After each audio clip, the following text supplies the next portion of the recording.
You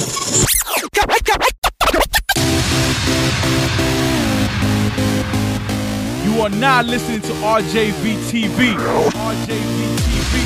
RJV TV. Sports, music, film, entertainment, fashion, gaming, technology, and even politics. Yeah, we'll talk about it. You are now watching RJV TV on Octagono.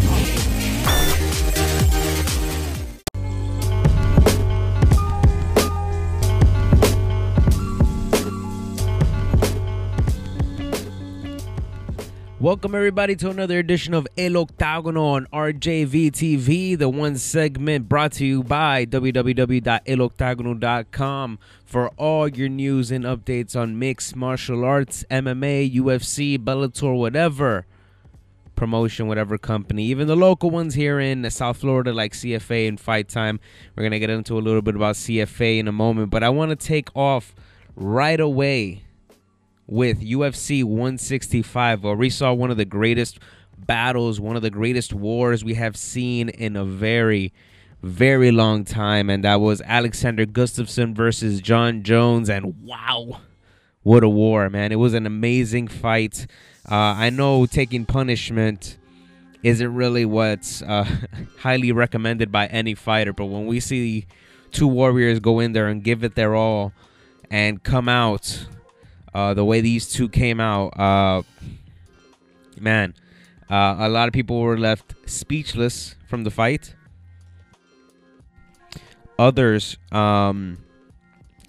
gave the fight to Alexander Gustafsson.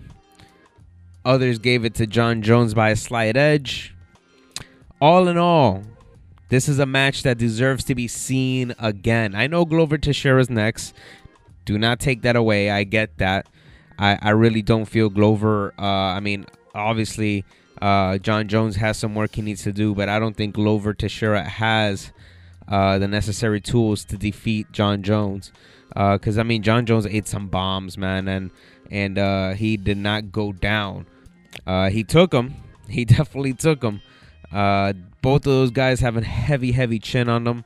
I just don't think Glover has the correct tools to really have that kind of a striking match with Jon Jones. It's a little bit more strategic, a little bit more technical, and Glover has been a little bit more of that rumble guy, and I love it. I love what Glover does. I respect Glover as a fighter a lot. I just don't think he has what it takes to beat up Jon Jones or an Alexander Gustafsson at this moment right now. It's going to be a great fight regardless. But I have a feeling we're going to be seeing this fight again very soon. Now, ultimately, the decision went to Jon Jones. The champion walked away with his belt. But it was a close one, man. This was a very, very close one, a nail-biter. Two judges gave it 48-47, just giving a one-round edge to Jon Jones. One judge did see it 49-46, giving Jon Jones two-round advantage. I don't know how that came about, but I had it the same. I had it 48-47. I gave Jon Jones a slight edge with one round, but man, this war is something that I think we all want to see again. Now, aside from that, Alexander Gustafsson showed us something nobody has shown us. I mean, Lyoto Machida rocked Jon Jones a bit, but nobody has given Jon Jones this much of a problem. And it was fun to see. And I said it right here on this segment of RJV TV for El Octagono. I said it. Alexander Gustafsson is the one guy. It's the one guy that can cause problems for Jon Jones. Now, I didn't think he was going to beat Jon Jones, but I did think he was going to get particularly close. And boy, did he ever get close to snatching that belt away from Jon Jones. And especially on the night he comes out with a shirt that says "Not Quite Human," of course from his sponsor Nike. And he was also being sponsored by Gatorade in this fight, which was the first time he had both sponsors. Usually it was just a Nike check and himself. Now he had Nike and Gatorade, so two huge sponsors backing Jon Jones now. and I'm pretty sure they're beyond happy with the outcome of UFC 165 and their John Jones, of course. Now, a lot of people have gained a brand new respect for Alexander Gustafsson. He already had it within a lot of the MMA fans, but he's got a newfound respect within all of MMA. And I think that's something that cannot be taken away from this young man who has a very, very bright future in MMA. Obviously, we all saw it. This is a man that can capture a title, and I wouldn't be surprised if he does eventually. Now, moving on to the co-main event, Renan Barão. Man, this started out as a good back and forth, very even first round between him and Eddie Wineland. But ultimately, in the second round, Renan Barão came out with a mission, and his mission was completed. He connected an incredible spinning back kick right to the jaw of Eddie Wineland, dropping him to the ground. Then, of course, following it up with some ground and pound and closing it out right there. The ref saw enough, stopped the fight, and that was it.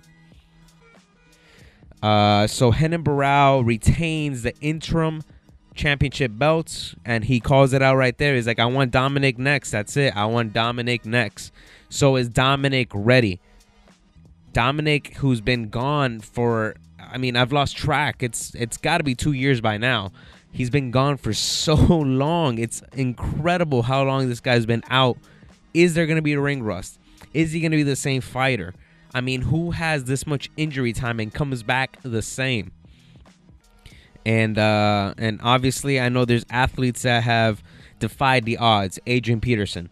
I get that. But, I mean, this is a very, very complicated sport when you're talking about MMA. I don't know how Dominic is going to come back. I don't know if Renan Barão is going to fight the Dominic that won that belt. And that's what's worrying me at this point, because I wanted to see that fight. I wanted to see these two guys at their best. Now, I could be wrong. Dominic could come back better than ever. Now, we have to wait and see. But Renan Barão really is, to me personally, the champion right now. This guy has proved it beyond all. He's defeated all the possible opponents for a Dominic Cruz and has shattered them. And beyond any doubt, this guy is a very capable champion, and I believe this guy will be the undisputed champion whenever this fight happens. But we're going to have to wait and see when that gets arranged. Now, the other fight on this fight card that was very interesting was two friends, Brendan Schaub and Matt Mitrione, who've met prior to this on the football field, but continued on the tough season when they were both on the tough season with Kimbo Slice, with Roy Nelson, and with that entire cast, and Matt, who was at that time known as Meathead, and Brendan Schaub, who obviously made it to the finals but lost by knockout to Roy Nelson. This little fight got interesting when these two had a little bit of the Twitter beef. It was rumored that Brendan Schaub specifically asked for this fight when, I mean, it's relatively known that both of them were, buddies. So it became an interesting thing. But at the end, Brendan Schaub surprised me, and I'm sure he surprised a few people, because he's been getting laid out lately, and he hasn't looked like what we expected to see from Brendan Schaub and his future in the UFC. And even though he's had some impressive wins, but lately it's been kind of that everybody's gonna doubt that guy. And Matt Mitrione, who, even though despite a few losses, has always been the guy that people think, okay, this guy's gonna find a way to do it, and he's not gonna look bad if he loses either, because this guy brings some action. He doesn't bring down the fight. He's always competing at full attack mode. So we know Matt Mitrione is always going to give us that war. And in this case, man, Brendan Schaub shocked me by getting a Darce choke on Matt Mitrione, beautifully placed, man, this was artwork done by Brendan Schaub. I mean, it was. I know he's a good jiu-jitsu guy. I know he's a good ground guy, but we saw his competition video, and man, that was a disaster. So seeing him do something like this was particularly awesome because he pulled it off, and he pulled it off beautifully. The Darce choke, he got a Matt Mitrione, and was able to end it in the first round in 4 minutes and 6 seconds into that round beautifully.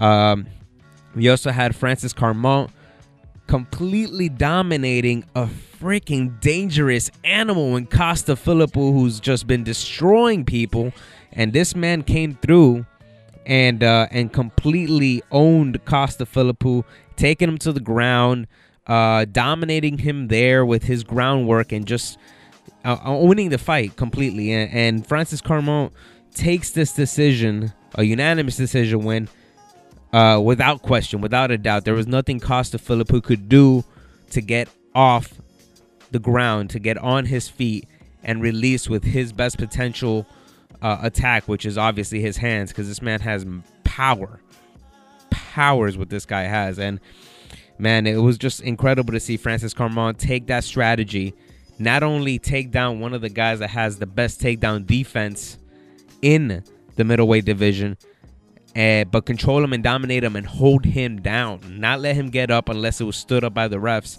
This guy really did what he needed to do. Now, we also saw Khabib Nurmagomedov beat Pat Healy by unanimous decision win. This was a great battle, great war.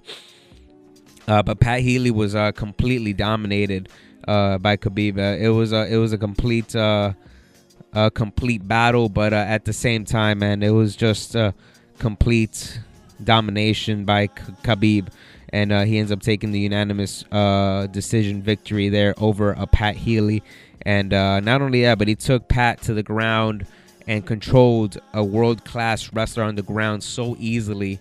It was kind of complicated to watch, because it made you question, like, what's going on here? We're like in a alternate universe, or what's going on here? Because Pat Healy does not go down like that, and Pat Healy's able to get back up. And it was a mission for Pat, man. It was a mission for Pat, but it was a good battle they gave us. We also saw on the prelim card Miles Jury versus Mike Ricci, who gave us a very close decision, a split decision win. This fight didn't go over too well with the fans. It was one of those the ones that got showered in booze, but it was a war nonetheless. They gave us all they could in this fight, and Miles Jury got the best in the judges' eyes and getting that split decision win. We also saw Wilson Reese versus Ivan Menjivar, where Wilson was able to control the majority of the fight and pull off a unanimous decision win. Stephen Thompson, I mean, this guy is just amazing. This karate background, Muay Thai background. I mean, this guy's amazing with his legs, man. I mean, not Muay Thai, kickboxing background. My bad. Let me not mistake that before I get attacked and showered with those keyboard warriors. But no, he's so amazing with his legs, man. This guy can really fool you with any kick possible, and he completely dominated Chris Clements, and it wasn't his legs who did it, which is so impressive by this kid, because I mean, he's been developing his skill as he's been stepping foot into the UFC. He's been growing and growing and growing, and we see him reach a new level here where he's able to finish somebody with his hands, and it's something we haven't seen from him, not like that, not in that impressive fashion. And not only that, but his defensive takedown has just impressed otherworldly. I mean, from where he was to where he is now, he was able to defend the takedown so well. He was able to really control the strategy, control ring control. The ring control was amazing. I'm stumbling over my words here, but you get me. The ring control he had was completely amazing. He impressed a lot of people, and he's definitely showing a lot of growth in his skill completely. Now, we also saw Mitch Gagnon versus Dustin Kimura, which ended up in a guillotine win for Mitch Gagnon in the first round in 4 minutes and 5 seconds. John McDessie beats Rene Forte by knockout in the first round, 2 minutes and 1 second. Michael Prazeres beats Jesse Ronson by split decision. Alex Caceres comes back to the octagon after the recent suspension and did not miss a step. He just showcased by all means that he's just continuing to grow as an MMA fighter. And this is a guy that we've seen locally since he started here in South Florida and Miami. And he's just been stepping up that ladder, man. He's been growing as a fighter, and it's been impressive to see his growth. And obviously the suspension was a little bit of a setback, but man, fighting wise, he is still in there, and he showed it to Roland Delorme that try to give him the best he can, and the best just wasn't enough at the moment. Alex Caceres was able to escape submission attempts and perform his own submission attempts, and he was able to just go on the ground with this guy, and it was incredible transitions on the ground. It was just an incredible fight all around. This is one of those that needs to be rewatched if you missed it. And man, a lot of props to Alex Caceres, our good friend from down here in South Florida, on his victory, a split decision win over Roland Delorme. And also the first fight of the night was Daniel damn, this is a complicated ass name. Omlenzuk versus Nandor Gilmino. That's what it is. And in this one, Daniel wins over Nandor by knockout 3 minutes and 18 seconds into that round. And that is your UFC 165. Upcoming for UFC, we have Fight Night Maia versus Shields. Yes. Maia versus Jake Shields. Now, I believe in this one, we're going to see Damian Maia walk away with the win. Jake Shields is a tough fighter to watch sometimes. I like the guy. He's a great fighter. He is. I give him a lot of respect for his talent. It's complicated to watch sometimes. And I know there's few that will agree with me, few that won't. But the way a few of you feel about GSP would be the way a few feel about Jake Shields. You're seeing that. I don't want to say lackluster effort, because he shows all effort. I mean, it's all heart, but it just doesn't seem like there's an intention of finishing, or there's just not that kind of aggressiveness, and it's more just control and hold down type of thing. And Damian Maia, I mean, if it goes to the ground, I don't see a way Damian Maia doesn't find a way to finish it, even if he's on his back. I mean, you're talking about one of the greatest jiu-jitsu guys in the UFC, so I don't see it happening on the ground. And Damian Maia on his feet has improved so much that I don't think Jake Shields can stand with Damian Maia either. But it will be a very interesting fight. Now, the co-main event is the one that's catching my interest, which is Eric Silva. This guy's a beast against Dong Hyun Kim, another beast. This one's going to be a great battle, good fight to see. Trying to see if Eric Silva gets back on that pace of victories and trying to get back in that rhythm. Dong Hyun Kim also looking for that rhythm of wins. So it's going to be a very interesting fight. We also have Thiago Silva down fighting against Matt Hamill. Yes, the Hammer. Formerly retired Matt Hamill returning for this fight card. Fabio Maldonado versus Joey Beltran.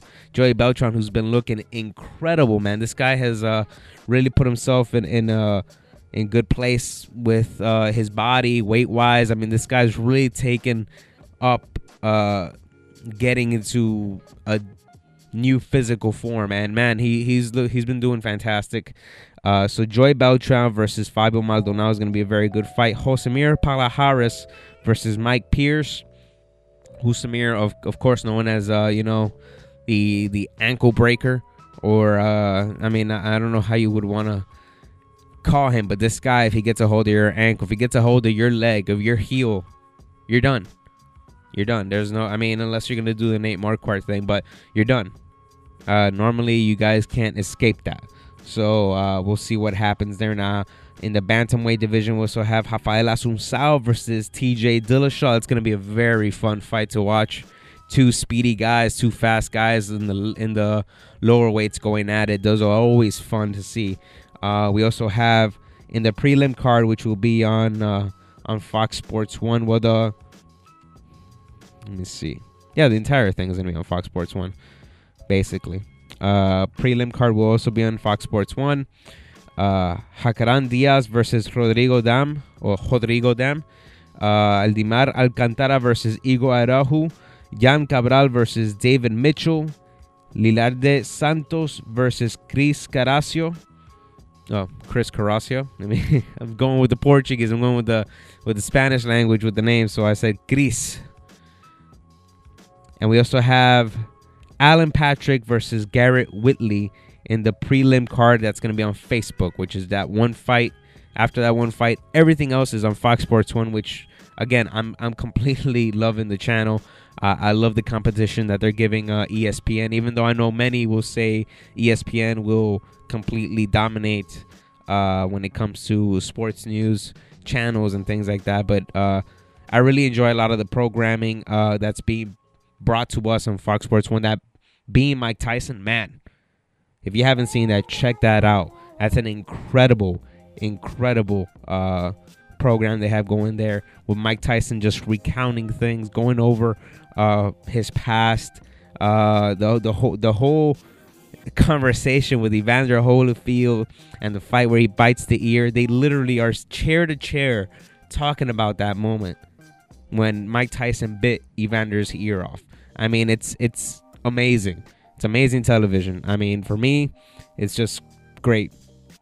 Now, we also have CFA12, which is going to be down here in South Florida at the Bank United Center in University of Miami. And it will be broadcast on Access TV. This one will involve a few titles. This so far is what we have when it comes to the fight card. We have Josh Sampo versus Sam Tao for the flyweight championship. We have the women's featherweight championship, where we're going to see Ashley Evans-Smith face off against Fallon Fox. And if you don't know Fallon Fox, she is the transgender athlete, the former male, now female fighter that fights for CFA. Also, and that is a vacant title. Nobody is the champion in this moment. This will be the first women's featherweight champion for CFA. Now, we also have the interim featherweight championship for Sean Soriano versus Peter Grimes. Now, this is going to be a very interesting fight. An 8-0 Sean Soriano versus a 12-8 Peter Grimes. So we're going to see if the undefeated Sean Soriano can overcome the experience of Peter Grimes, who has a 12-fight advantage over him, and see if that difference is there, or if Sean Soriano continues his undefeated streak and wins the interim featherweight championship. And the lightweight championship, which was stripped from the former champion, is going to be settled between EJ Brooks and Yosdenis Cedeno, the Pink Panther. Man, this is going to be a great fight. Yosdenis has been beyond impressive ever since we first saw him start fighting down here in South Florida. He's one of those fighters you love to watch because, man, he brings a war. He throws a whole arsenal of combinations, kicks, and punches, everything. It's going to be a very, very fun fight to see between him and EJ Brooks. EJ Brooks is 7-1 fighter. Yosdeni's an 8-2 fighter right now on their records. So it's going to be very interesting to see who walks away with this lightweight belt. And what's something that I'm waiting to see is what's going to happen with Luis Baboon Palomino, who is up for that championship fight, but due to his opponent and, well, the former champ not coming to terms with certain things. Things got moved around in certain ways, which ended up with the former champ getting stripped of the belt, and that's where we stand now. So this fight will take place October 12th, 2013, Saturday at the Bank United Center. and you can watch it on Access TV. Now, just in case, let me recap something here because I don't think I mentioned this. UFC Fight Night Maia versus Shields will take place October 9th, so you're not going to want to miss that. October 9th will be this fight where the main event is Damian Maia versus Jake Shields. And CFA, like I said, October 12th, Access TV. You'll be able to see them there. Now, that's pretty much all that needed to be covered for upcoming things in MMA and for what happened at UFC 165 here on RJV TV. A segment brought to you by eloctagono.com. Remember, you can always visit eloctagono.com for all your MMA news, updates, results, interviews, everything. We'll bring it to you right then and there. And RJV TV, you can catch up on us for any updates on everything. Everything. Sports, news, politics. We'll talk it all. You're not going to want to miss the next show of RJV TV, so make sure you check out RJV TV. Remember, you can follow El Octagono on Twitter and on Facebook, just looking up El Octagono. And the same with RJV TV. Just look up RJV_TV and you'll find us. So don't worry about it. You'll find us very easily. Now, we'll see you guys next time here on this El Octagono segment of RJV TV. Excellent system for understanding color relationships and creating effective